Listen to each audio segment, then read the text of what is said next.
I knew the axe was coming the second my primary admin tag vanished from the company dashboard. Poof, like a ghost file erased without warning. No email, no Slack ping, nothing. 1 minute, I was the senior systems architect at CloudWorks Dynamics, the quiet firewall between chaos and uptime. The next, I was just Avery from support. That little tag wasn't just a title. It was 5 years of blood, coffee, and weekends sacrificed to make their platform bulletproof. I'd built the infrastructure from scratch: authentication chains, fail-safe sandboxes, automatic rollback triggers, all the invisible threads that made our enterprise demo hum like a symphony. And now, some gel-haired innovation director named Chase Porter had waltzed in from a TED Talk and decided my systems were his playground. I didn't say a word. I smiled through his collaboration syncs, those chirpy little meetings where he dropped phrases like synergy alignment while subtly stripping my permissions. Half my workflows got reassigned to his army of junior hires, kids who thought automation meant pressing shiny buttons. One of them actually asked me if cron jobs were AI. I almost applauded the confidence. Access logs started glitching. Meeting invites disappeared. Demo prep calls were suddenly closed sessions. My name was missing from project boards I'd built myself. And then came the gut punch. I logged into our credential manager one morning, coffee in hand, and my admin chain entry was gone. No escalation notice, no explanation, just deleted. It hit like an obituary written in code. But I didn't panic. I opened my black moleskin, flipped to a clean page, and wrote down the date. Then I did what every woman in tech learns to do before the world teaches her not to. I documented everything. Every bypass Chase signed off without review. Every schema tweak he bragged about fixing on LinkedIn that I'd stayed up patching alone. Every quiet theft dressed as leadership. He loved to talk about ownership culture, but never once asked where the keys were. I had the keys, all of them, literal, metaphorical, and encrypted.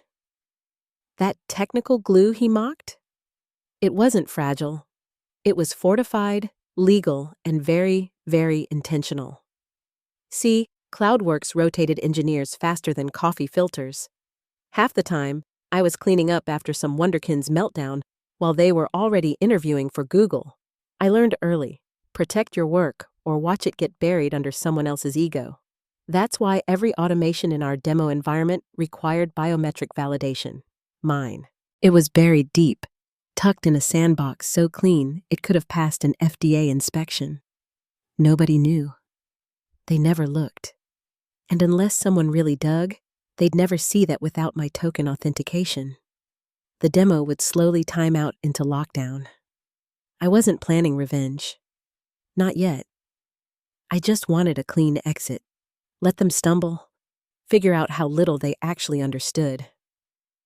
I even drafted a goodbye email, polite, detailed, idiot-proof, attached full handover notes, diagrams, API chains, and a how-to for every sequence.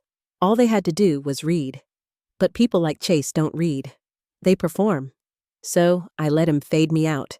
Removed from CC lists. My tickets rerouted. My name replaced on slide decks with platform engineering. I watched it happen like an out-of-body experience.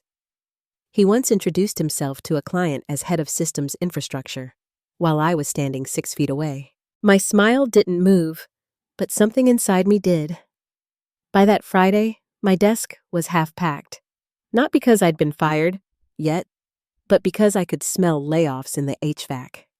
HR's smiles turned brittle. Chase started ending every meeting with "we'll circle back." My Jira access accidentally broke right after I flagged a security gap. They were phasing me out like a bad line of code. But viruses adapt, and I wasn't going to sabotage anything. I didn't need to. I'd built this system too carefully. Gravity would take care of the rest. When Chase finally announced to the room that Avery's legacy systems are being sunset, I sat right there, holding my lukewarm coffee, watching a 25-year-old junior dev mispronounce my own file structure. Legacy, he called it. Like the same framework that landed 3 Fortune 500 clients was now a rotary phone. I didn't correct him. I just smiled and wrote another note in my logbook. They have no idea what's keeping the lights on. Chase kept calling it modernization, his new favorite buzzword, like breath spray for insecurity. What he really meant was rebranding. My 5 years of blood and syntax turned into a pitch deck with a new font. He handed the work to the least qualified people in the room and strutted around like a Silicon Valley prophet. I watched as my sandbox environments, carefully isolated, versioned, and fault-tolerant, were migrated into a Frankenstein dev stack with future-ready scribbled across it in Comic Sans. It was like watching someone try to jumpstart a Tesla with jumper cables and prayer. But the real sting came later. For months, we'd been preparing the Series B demo, our golden ticket, the live product pitch for investors. The entire software showcase was my design. Modular failovers, invisible API choreography, real-time simulation triggers. I'd tuned it so precisely that every transition felt like music. When the meeting invite went out and my name wasn't on it, I actually laughed. I thought someone had made a mistake. Spoiler, they hadn't. I asked Chase, calm as I could. Hey, should I be in that prep call for Thursday? The demo's running on my framework. He smiled that corporate smile that lives somewhere between a knife and a dental ad. Nah, I think Connor's got it. We're elevating new voices. Appreciate your help getting it stable, though. Connor, the same kid who once asked me if staging servers were just prettier production. The same genius who deployed a dev-only branch to production because he liked the button colors. Elevate new voices. That's HR code for sit down and shut up. But thanks for building the rocket. Later that night, I opened the updated schema doc Chase had circulated. My name was gone, replaced by something called Infrastructure Migration Phase 1. Guess who was listed as lead? Yep, Chase. The footnote citing the core re-auth strategy now read Transition to Connor P. Transitioned, like my work was some hand-me-down coat. I didn't respond. I didn't need to.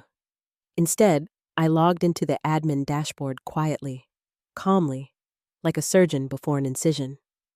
And there it was, my root admin access on the demo stack. Still active, still mine. My final safety hook, a silent, legally documented gate that required my biometric confirmation to unlock the authentication scaffold in live mode. I'd added it years ago after a client accidentally nuked a live environment with a mistyped login.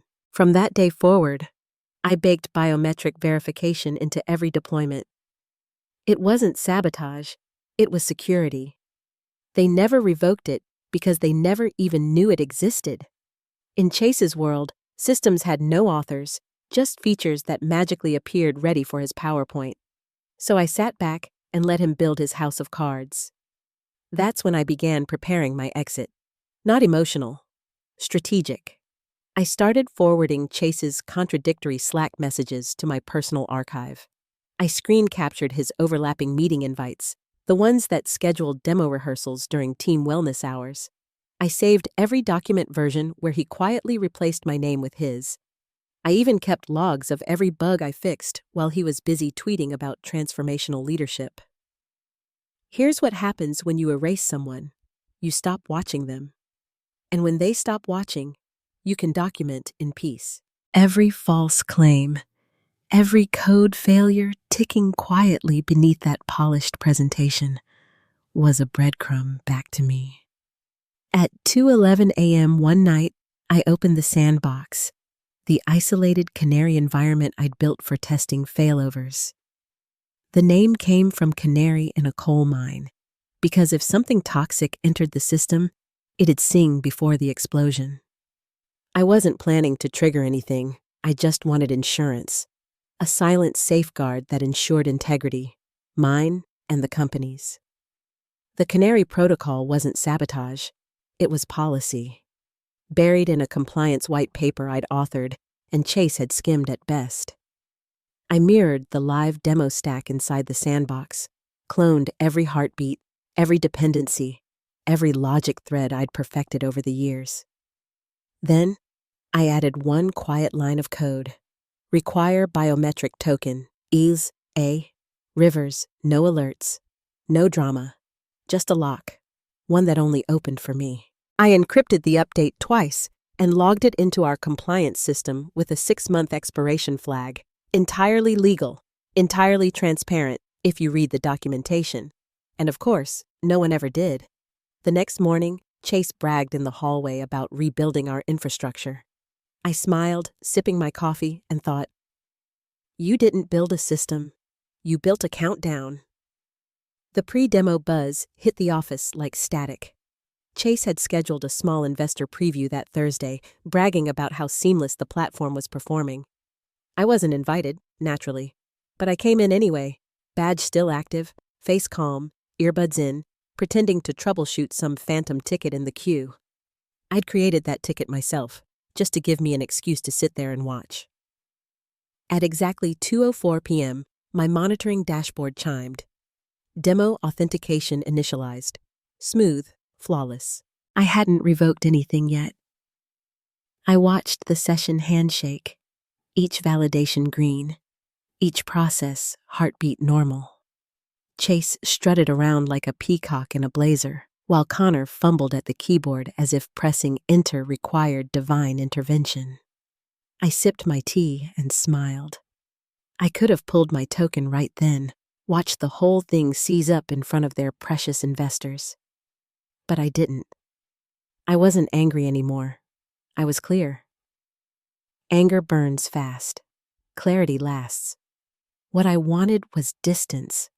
The calm certainty of knowing I'd already built the truth into the system. It would only reveal itself when arrogance finally pushed the wrong button. That night, I began assembling what I called the exit file. Every configuration, every dependency, every time-stamped change. I wasn't hiding it. I was organizing it. Documented, structured, undeniable. I wrote a clean email draft, polite to the point of surgical precision. Subject line, live demo authorization dependencies. Body, a bulleted list, each line simple and factual. No drama, no flair. Live demo scaffold requires primary admin biometric confirmation. Token ID, A. Rivers. Failover backup sequence expires 72 hours post-access revocation. Alternate activation requires MFA update per protocol. It read like a manual, not a manifesto. I even included a final note. Ensure MFA continuity is updated before any admin change to avoid authorization lapse. The corporate equivalent of please watch your step. By midnight, my desk looked like a ghost town. I'd packed the small things, the emergency chocolate in the top drawer, my lucky silver pen, a framed photo of my old Labrador, Baxter. My logbook went in my bag, hard cover, no title, filled with tiny observations. June 19th, 3:41 p.m. Chase removes my name from Slack admin group.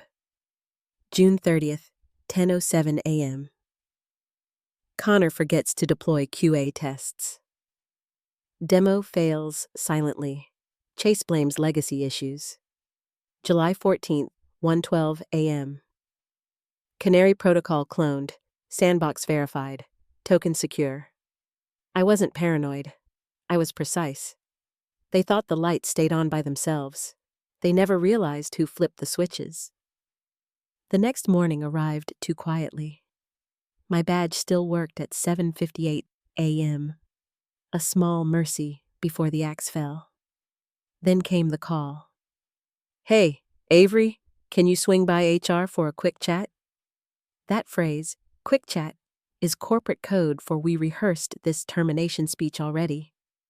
The moment I stepped into the HR office and saw Chase sitting there, legs crossed, folder in hand, I knew.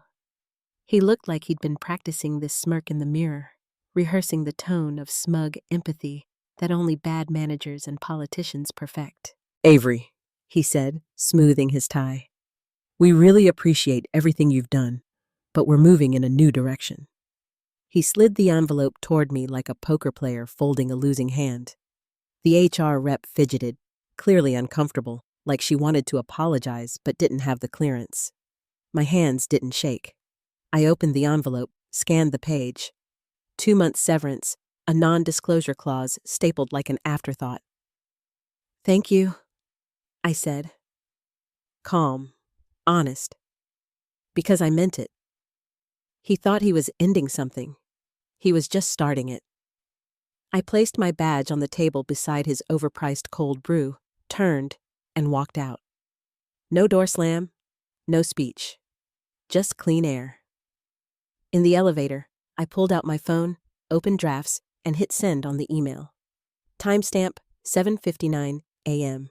Subject: Live Demo Authorization Dependencies. Within seconds, it hit every inbox that mattered. CTO, legal, security, platform, Chase himself. I stepped out of the building, sunlight cutting through the morning fog, and exhaled like someone finally surfacing from deep water. By 8:03, I was outside, free. They thought they'd erased me. They didn't know I'd already written the next scene. By 8:45 a.m., the building was buzzing like a beehive before a thunderstorm.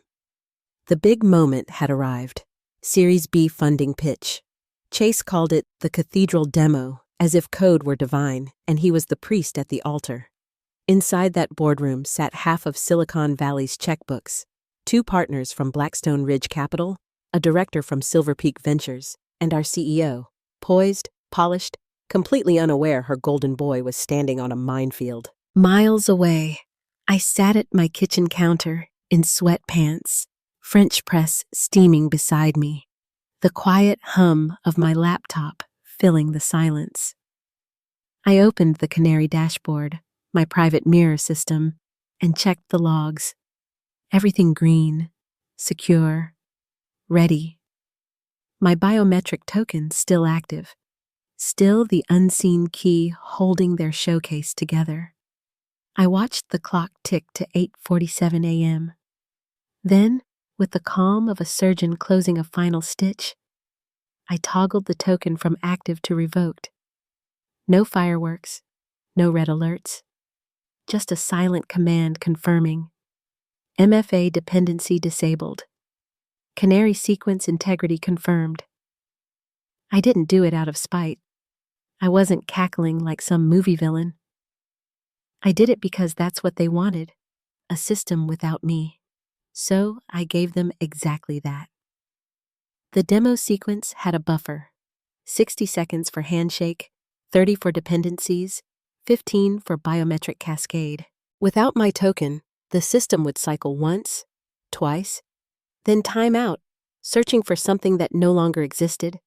No explosions, no smoke, just stillness, the quiet kind that kills deals. At 8:50, the handshake sequence triggered. In that glass-walled boardroom, Logan, jittery and pale, sat at the keyboard like a teenager defusing a bomb.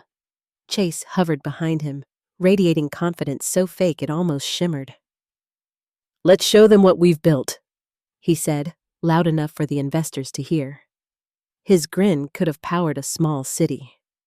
Back in my apartment, I took a slow sip of coffee. The sky outside my window was an indifferent blue, the kind that doesn't care who wins. On the projector screen, the company logo flashed. Then, loading. Still loading. Bryce's polished script about real-time workflow orchestration began to wobble mid-sentence as the system froze in place. A flicker. Then, nothing. Logan hit enter again. And again. The UI blinked once, cursor pulsing like a heartbeat flatlining. The investors leaned forward. The CEO tilted her head. Chase coughed, waved his hand. "Minor cache issue," he said, smiling too wide. "Just a quick refresh." He leaned over Logan's shoulder, clicking faster, like speed would change physics.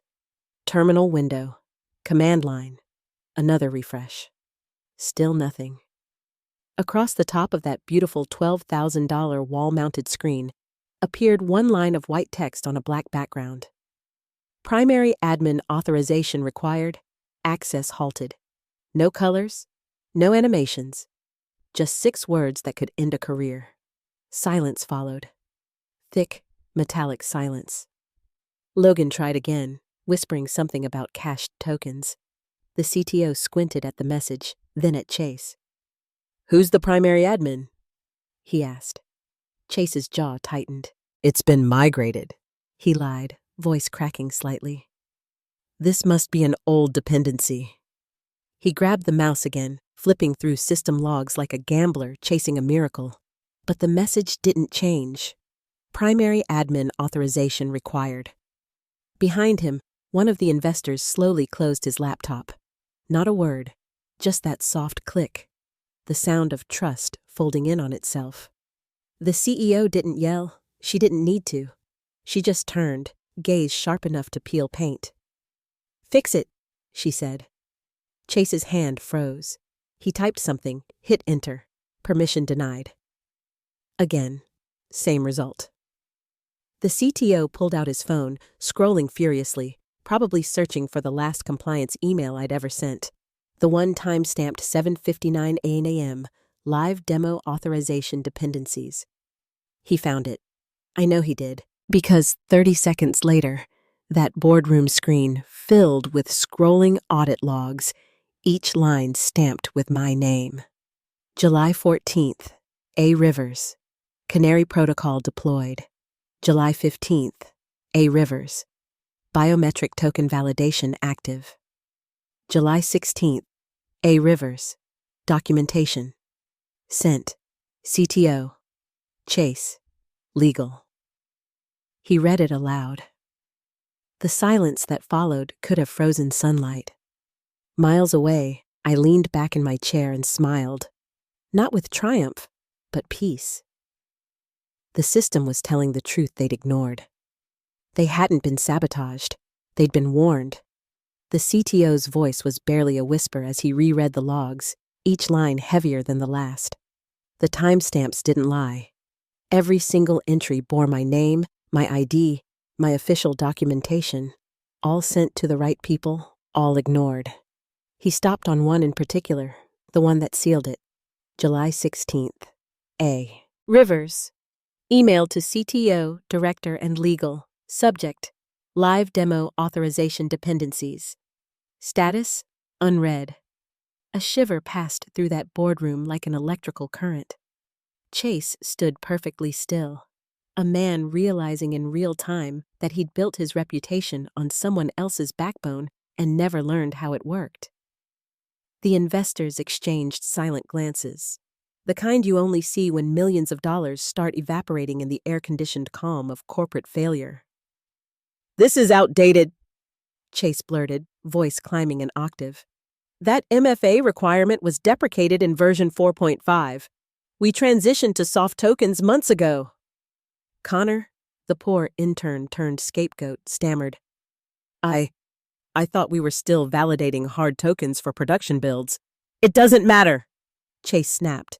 "She must have left this in on purpose. It's sabotage. It's entrapment." That's when Legal, quiet, surgical, merciless, spoke up from across the table. She didn't leave it in. She documented it formally. The words hit like a gavel. "It's logged, time-stamped, and included in your own termination handoff packet.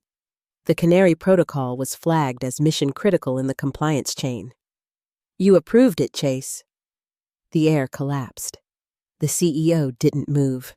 She just turned her head slowly, eyes cold and focused. The kind of look that strips layers off a person's ego until nothing's left but bone. "You approved it?" Chase's mouth opened, then closed. I didn't. No one told me." The CTO interrupted, voice shaking but clear. "It's all here. Every warning she issued matches the documentation. Word for word, she told us." No one said anything for several seconds. You could hear the hum of the HVAC again, the whisper of power lines outside. Finally, one of the investors from Blackstone Ridge stood, adjusting his jacket like a man preparing to walk away from a corpse. "This is unacceptable," he said softly, and left the room. No handshake, no glance back.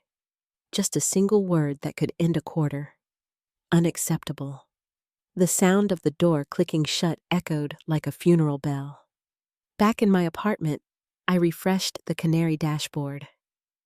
Everything behaved exactly as designed. Authorization denied, token expired, dependency cascade halted. I didn't smile. I didn't gloat. I just noted the timestamp, 9:01 a.m., and closed my laptop. In that glass tomb of a boardroom, Chase finally broke. "We can fix this," he stammered. "Give me 10 minutes. I can hard reset the environment." The CTO's tone was flat. "Without the token, you can't." She hard-coded admin dependency to her credential. Removing it requires elevated MFA continuity, and that chain expired when HR revoked her access. "So reauthorize," Chase barked, voice cracking.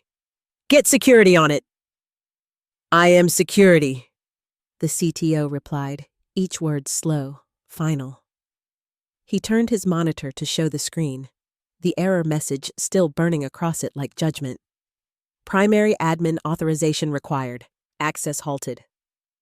The CEO finally spoke, calm and controlled like a storm before the break. "Send a statement to our partners. Tell them we're rescheduling." Legal hesitated. "Rescheduling won't help." Blackstone already pulled out. "Silver Peak is next." The CEO's jaw clenched. Her eyes flicked to Chase. "You told me the system was ready." Chase swallowed hard. "It was. She made it fail." "No," the CTO said, barely above a whisper. "She made it work exactly as documented. We just didn't listen." The words hung there, heavy, humiliating, true by 9:28 a.m. The email hit the CEO's inbox. Subject: Withdrawal. Series B proposal. Cloudworks Dynamics. The body was one line. "We no longer have confidence in the leadership or infrastructure readiness at this time." No signature, no explanation, just corporate execution in a single sentence. By 9:45 a.m., the dominoes had already started to fall. Silver Peak canceled their follow-up meeting. The rest of the venture partners ghosted the conference line one by one, their quiet exits punctuated only by the dull beep of disconnected calls. The war room filled with silence and fluorescent light. No one dared to move. At 10:02, an internal calendar invite appeared on every employee's screen. Postmortem, demo incident, mandatory attendance. By 10:09, HR entered the boardroom with 2 security staff in tow. The words administrative leave floated through the air like antiseptic. They sounded sterile, but everyone knew what they meant. Chase tried to talk his way out of it. "It wasn't my fault. She built the dependency wrong. Legal approved her access." His words tripped over each other, too fast, too desperate. He pointed at the CTO, then at legal, then at no one in particular. "She sabotaged us." The HR rep didn't answer. She simply handed him a sealed envelope and gestured to the door. The room watched as the man who'd called me legacy tech was escorted out, clutching his stainless steel water bottle like it might still hydrate his reputation. The CTO sat frozen in front of his monitor, replaying the system logs over and over, as if he could edit history through repetition. Every few minutes, he whispered the same line like a prayer. "She told us. We just didn't listen." The CEO stood by the window, staring at the skyline.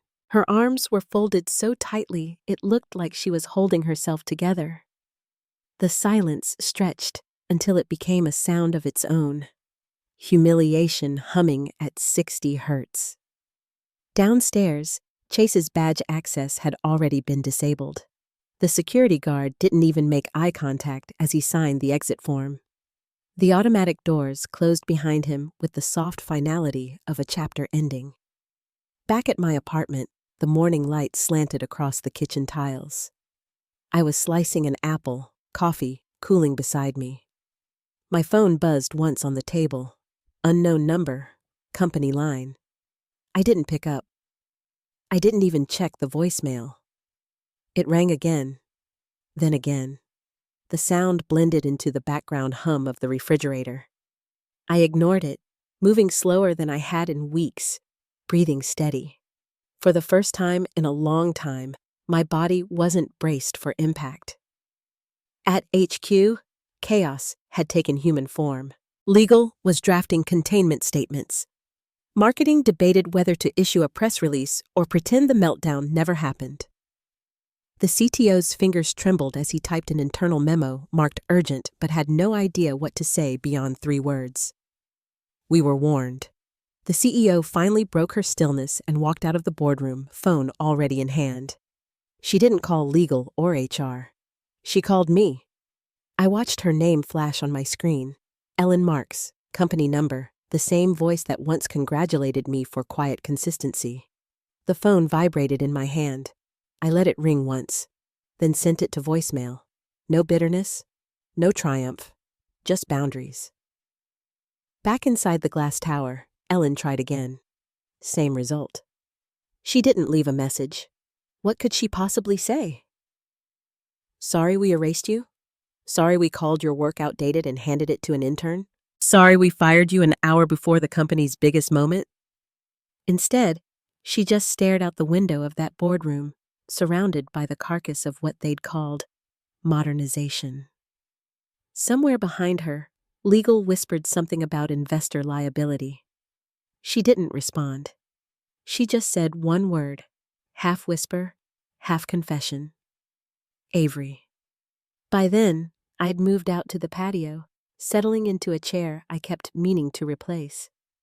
The sky was a soft Californian blue, the kind that looks almost too calm to belong to real life. I opened my book, ran a thumb down the spine, and started reading. The phone buzzed again, then again. I ignored it. Peace, it turns out, doesn't come from winning. It comes from finally walking away when they realize you were the foundation holding the building up all along. The quiet didn't last long. Around 11:30, my inbox started to pulse like a heartbeat. One new email, then 3, then 10. By noon, there were dozens. I stared at the screen, the subject lines stacking like confessions. Urgent, platform lockout. Please respond. Need your help, Avery. Critical access issue. Will compensate generously. Just 10 minutes of your time. Please. This is bigger than pride. There it was. The digital equivalent of kneeling. The people who had erased me from their org chart now couldn't log in without me. Each message carried a tone of increasing panic, corporate decorum dissolving sentence by sentence. Some tried professionalism. We appear to have hit an unforeseen authentication issue. Others went straight to pleading. We didn't know, we swear. You were right. I let them sit. I didn't even open most of them. I made myself a second cup of coffee, poured it slowly, savoring the sound of it filling the mug. The air outside smelled like sunlight and clean paper. Finally, curiosity won. I clicked one email from the CTO. It was short, frantic, full of that cold, desperate humility only failure can teach. Avery, we realize now how integral your architecture was. We were unaware of the MFA dependency structure tied to your biometric token and the Canary protocol. Documentation has since been reviewed. Please, just 10 minutes of your time could restore system access and salvage this quarter. We'll pay consulting rates. This isn't about pride. It's about survival. Please help us. I read it twice. My pulse didn't rise. My hands didn't shake. The absurdity of it almost made me laugh. Not because I wanted them to fail, but because this was inevitable. They'd built a palace on scaffolding and then cut out the architect. I clicked reply. My fingers hovered over the keyboard for a moment before typing the only sentence that felt right. I left it documented. Then I hit send. No signature, No flourish, just truth. I closed my laptop and sat back. The world outside didn't look any different. No lightning bolts, no poetic justice, just the ordinary hum of a Tuesday afternoon. I wasn't vindictive. I wasn't even satisfied in the cinematic sense. What I felt was something quieter, cleaner, relief. Because the truth was, I never wanted revenge. I wanted acknowledgement, proof that I hadn't imagined it all. The gaslighting, the erasure, the way competence becomes invisible when it wears the wrong face. For years, I'd convinced myself I was overreacting, that maybe I just needed to lean in harder. But here it was, written in desperate subject lines and unreturned investor calls. I'd been right. The system didn't collapse because I broke it. It collapsed because they ignored the person who built it. I opened the sliding door to the patio. The wind carried the faint sound of a lawnmower somewhere down the street, the buzz of real life that doesn't care about boardrooms or burn rates. I sat cross-legged on the faded cushion of my chair, the same one with a small tear near the seam. My coffee had cooled, but it still tasted like freedom.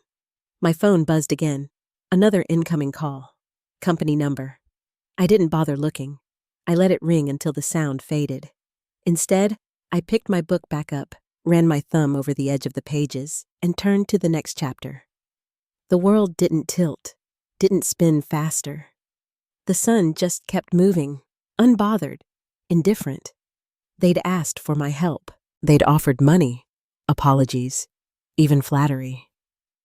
But the truth was, they didn't need me anymore. What they needed was the lesson. That competence isn't loyalty's currency. That silence doesn't mean absence. That every structure has a cornerstone. And when you remove it, the collapse isn't sabotage. It's gravity. I smiled faintly, reading the same line twice before realizing I wasn't even following the story. My thoughts drifted somewhere else. Calm, centered, done. Behind me, my phone buzzed one last time. I didn't move. Peace doesn't always announce itself. Sometimes it just sits quietly beside you, breathing in rhythm, while the world learns what you already knew.